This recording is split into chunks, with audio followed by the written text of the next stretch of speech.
Hi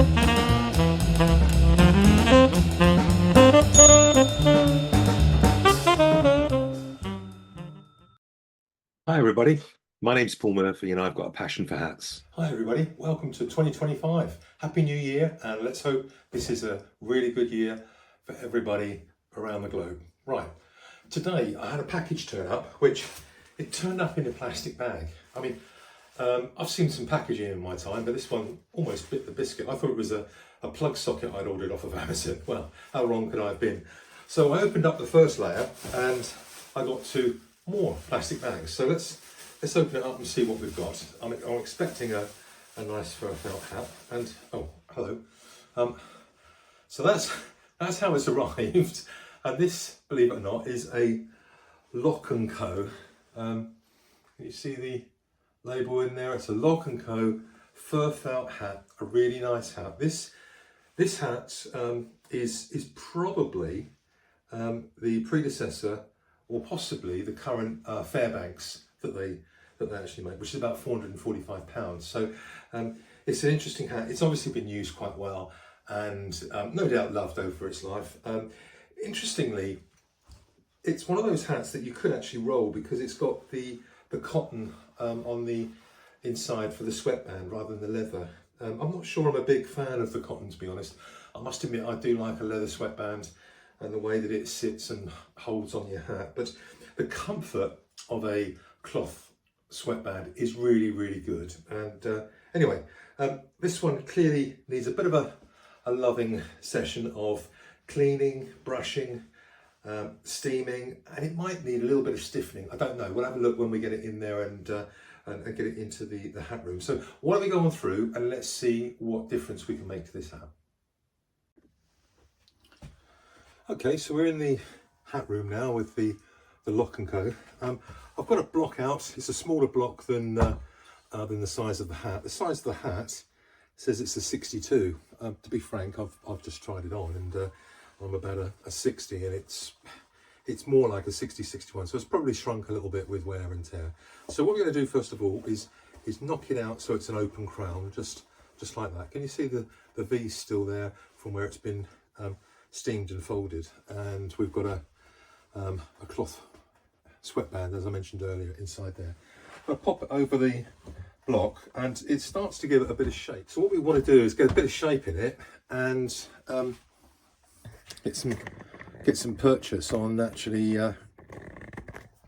giving it a bit of a brush. So I've got two brushes out today.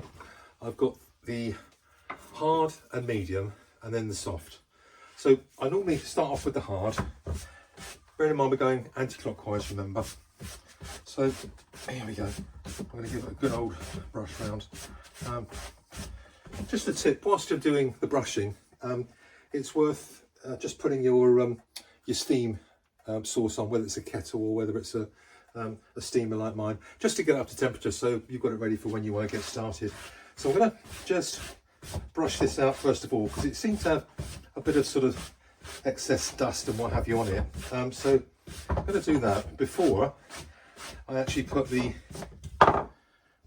tape on it. So we're just taking some, in this case it's like duct tape, you know, just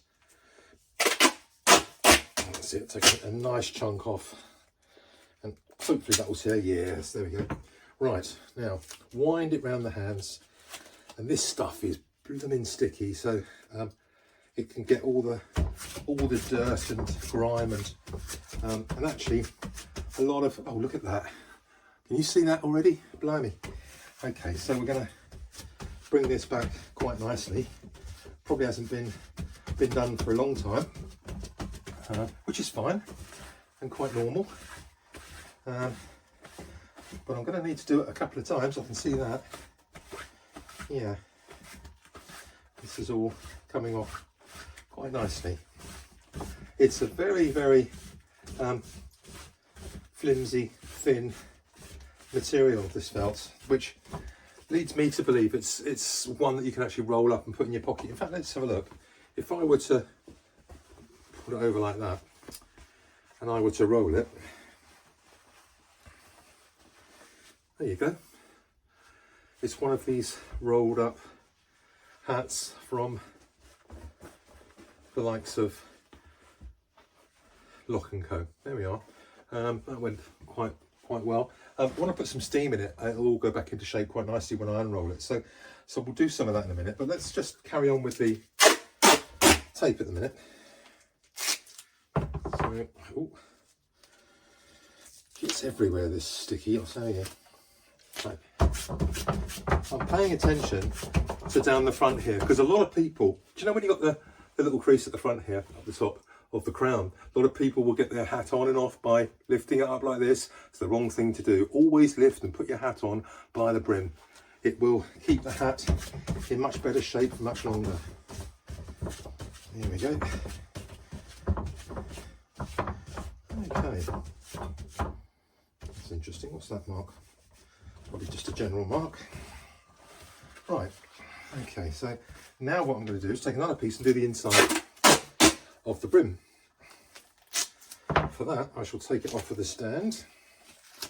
This is all the sort of stuff that you can do at home if you want to, if you've got any felt hats. Such a nice thing to do too. It really does reinvigorate the hats. And I hope that, you know, my tips and things on here are useful to a few of you. There we go. So there's no real art to it. It's just sticky onto the felt and take off the dirt and grime. Do you know what? I can feel the difference on this hat already. What a difference. I'm just debating whether to actually spend the time, effort and money to improve and put new grosgrain on there. It doesn't cost a lot of money for the actual materials, and actually it would take me less than half an hour to do that. And do you know what? It's such a nice hat, I might actually do that. So now let's give it that brush around. See if we can get rid of a lot of these small imperfections or marks that are on there. And there aren't a lot, to be fair. It's actually, and it will turn out to be a nice hat for somebody, this one. Quite a find. I got it off of one of the internet websites, and it came up and I bought it straight away. So I was quite pleased, really. So there we are. Now here comes the fun bit. Let's see if we can introduce some steam and see what happens. There we are. So bear in mind, when you introduce steam, the felt is going to really suck up the moisture. Always be aware, by the way, if you're using a blaster like this from an iron, the steam will go through the felt, depending on the thickness of the felt, of course, and it can burn your hands. I burnt my finger yesterday whilst working on a cashmere hat, so please be careful.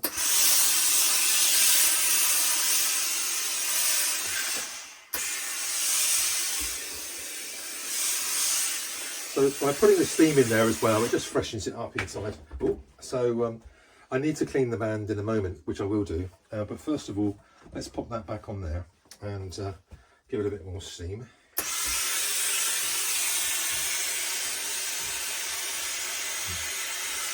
Yep. There we go. So that's coming up quite nicely on the block.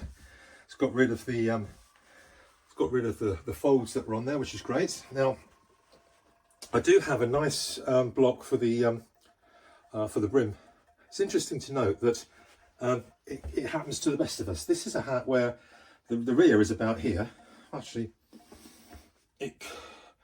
yes, I suppose it's there. Yeah, I thought the logo was slightly out of centre, which it may well be, very slightly, but not a lot.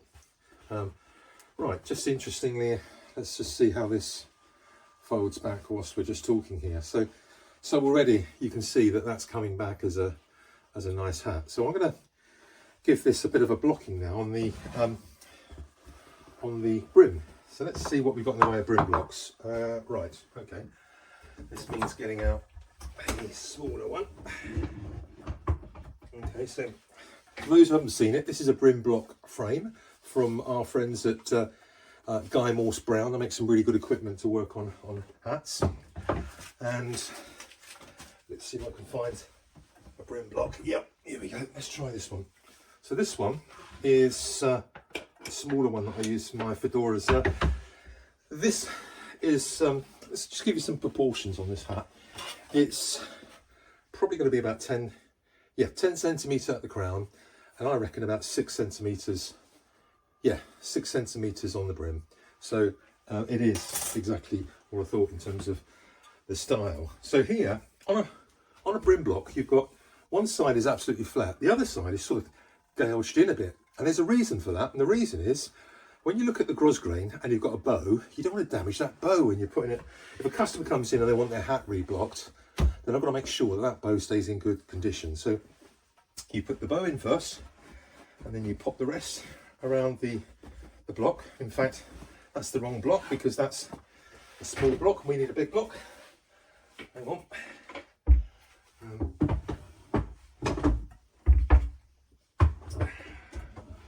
Right, only a second. It's in this.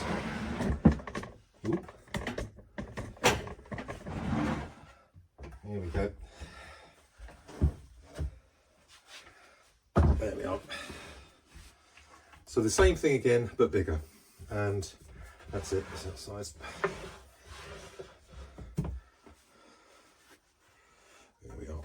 Right, let's pop that in there. So you pop it in there and you can probably see the brim now is nice and flat on that wooden bit. Now, if I was making a hat from new, I sometimes put, what do they call it, cling film on there in case it's wet, you know, just to stop the wood from getting exposed to the water and the steam. But we're only going to give a little bit of steam on this one, so it doesn't matter too much. All we're doing is we're just ironing around the brim. And now, what I also do on the odd occasion is, if it's really bad in terms of lost its shape, I'll use a cloth to go over the top and I'll tie it down on there and leave it overnight. But I don't think this one's going to be too bad actually. So, oh, look at that. So that's a nice reshape in the brim. And let's just see if we need that to come up slightly, I think. Yeah. Where's the, oh, there it is. What am I doing here? So this has got a crease in it. So all we're doing here is we're just taking the hand and just running it down, or putting the thumb there and running it down. And that gets a pretty nice, you can see that actually, but a pretty nice even crease. There we are. And then pinch the two sides. I'm going to put a little bit of heat on there.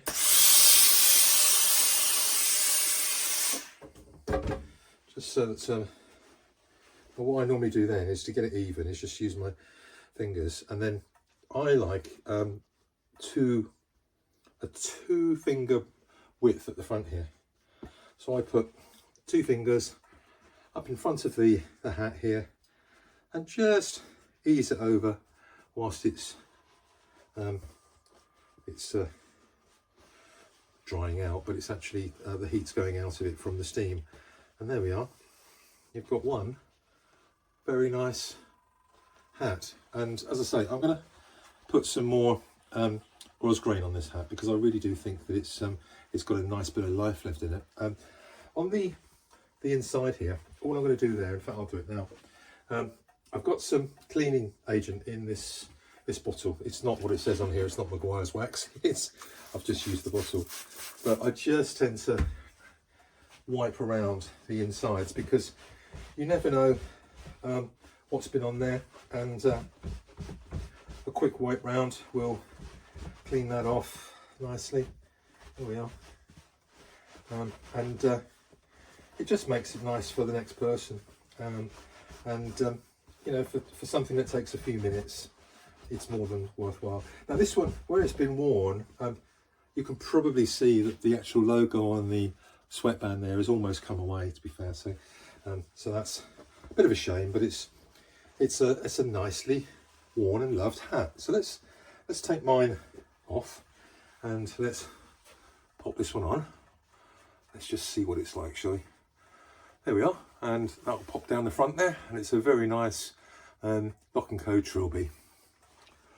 Yeah, I think a little bit more work and this will be a super hat. So this is a 62, and on me it's a bit too big, so it probably is a 61, 62. I think it measured up at 7.5 actually when I put the let's do it.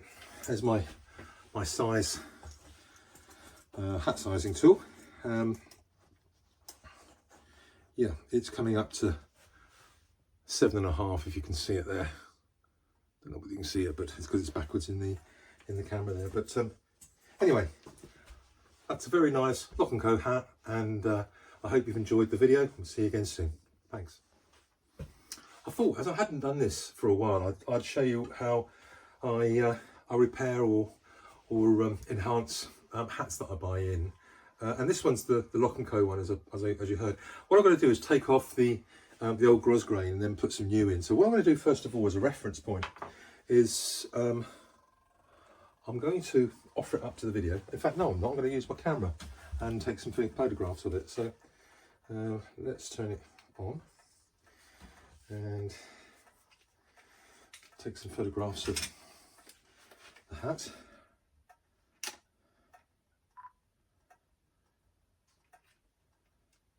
Hang on. So this is just so that I can actually look at the layout of the ribbon. What I'm also going to do is have a look at the website that of Lock&Co, and then mimic what they're currently doing, so that essentially it brings the hat up to a much more up-to-date hat. I don't know if you can see that on there, but there we are. So I will come back to that shortly. So in the meantime, I've got a stitch picker. Now, I didn't know what a stitch picker was 5-6 months ago when I first started this, but I do now. It's one of my best tools that I use. So I'm very carefully going around the hat, and I'm just putting the stitch picker in between the hat and the grosgrain. And as you can see, as I'm taking it apart, you can see that, but the two ends are not actually together. So can you see that? So they've made the ribbon with the extended ribbon going all the way around, the grosgrain going all the way around, and then they've linked it there, which is something that I do myself actually. But it's always good to see that somebody with a name such as Lock&Co, and let's be frank, they've been making hats far longer than anybody else in the world that I know of anyway. But this is a good practice. So I go around and pick off the stitching. Now, the reason I hesitated there is that they've actually made the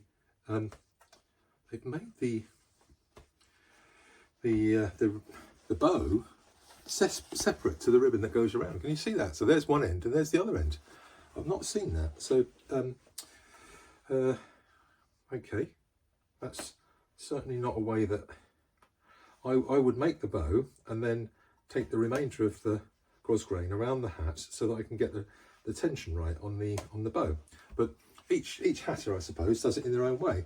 So that's very quickly, I've taken that off, and there's a very slight difference in the colour of the felt underneath where the grosgrain has been, which is quite understandable really, because the sun takes this effect on it. So I'm going to carry on with this, and then I will come back on camera to show you what we do with the grosgrain. So now I've actually made up the ribbon and the bow, and you possibly can see it there. Nice little fold back there and bow. I'm going to place it around the outside of the hat brim here, and there we are. You can start to see how it's going to look, which will be very, very nice. Now, to keep this in place for me to sew it, I use pins, obvious really, but dressmaker's pins, and I have to say, a few years back there was no way in this world that I would have ever thought I was going to be using dressmaker's pins or any of the equipment you'll see behind me. Anyway, I am, and I love it. So here we go. Now, always take out a little handful of pins and put them on the side. If you can, count them, because there's going to be one that gets on the floor. And you know, we've got a cat, and I do not want the cat to be swallowing or standing on a pin. Unlikely, but possible. And if you've got children, it's even worse. So these are the little pins with the, what I guess are little glass balls on the top there, but you can see them quite clearly, and they work out very well for doing this. Now, if this had a leather a leather sweatband on it, what I'd be doing is I'd be actually bending it out like this, and that way I wouldn't go through with the pins.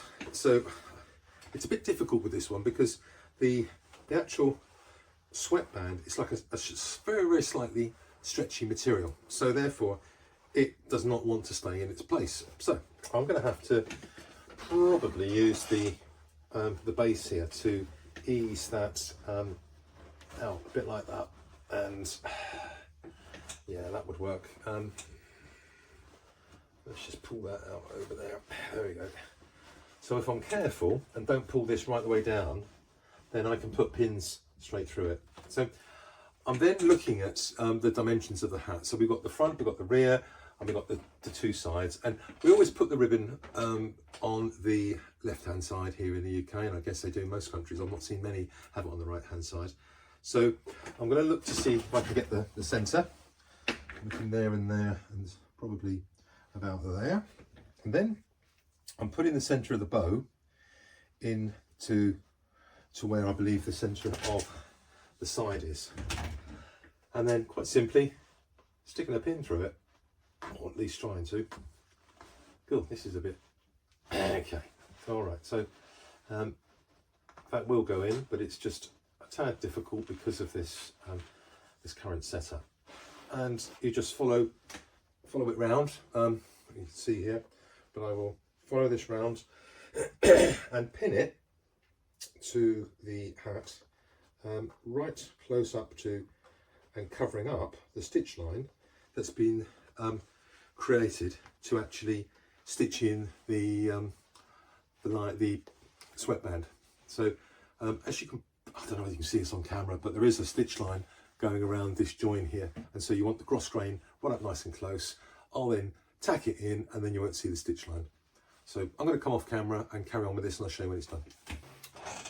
So I've now put the grosgrain back onto the hat. I've changed it slightly. Instead of having the raised part of the ribbon, I've put it flat on the side there. But having checked out the Lock&Co website, this is actually the Voyager model in brown, currently selling at £395. So somebody's going to get a very nice hat here. It's going to be up on the internet auction site shortly, and yeah, I think it's a very nice hat. But I'll just show you very quickly how it rolls up. You sort of push out the top and the dents in the front there, so that you've got an open crown. Fold it in half, and as you can see, you just sort of, can you see how it's in a sort of moon shape? And then you just literally roll it, and by rolling it like that, I usually get myself an elastic band or something and put it around mine, and just pop it in your pocket. And I wouldn't do that when it's wet, mind you. But if you're going out for a day's beating, or you're out in just want a hat for the odd windy occasion or whatever, great to put it in your pocket. Anyway, you open it up and give it a bash out in the centre like that, and then I always check to see which is the back inside by looking where the little bow is, and then coming to the hat, I actually set the crown first of all with the centre crease, and then the two folds will just follow, and then just tailor the actual brim, which is, it's about 5.5–6 centimetres, this brim, probably nearer 5.5 to be fair, as you want it. And if this isn't working out in a nice way for you, or if you don't want to fold it, you just want to use it as a regular hat, then you could put some stiffener on it, or some and I use on the odd occasion I use this Weller shockwaves, and you spray it on, and it does a reasonable job. Just be aware that it might leave a little bit of a residue, so I wouldn't use too much of it, but if you do want something like this a bit stiffer, then that can be done. But you know what, I think it's a great hat as it is, and it's really comfortable because it's got the cotton lining. So that's the Lock&Co Voyager trilby hat.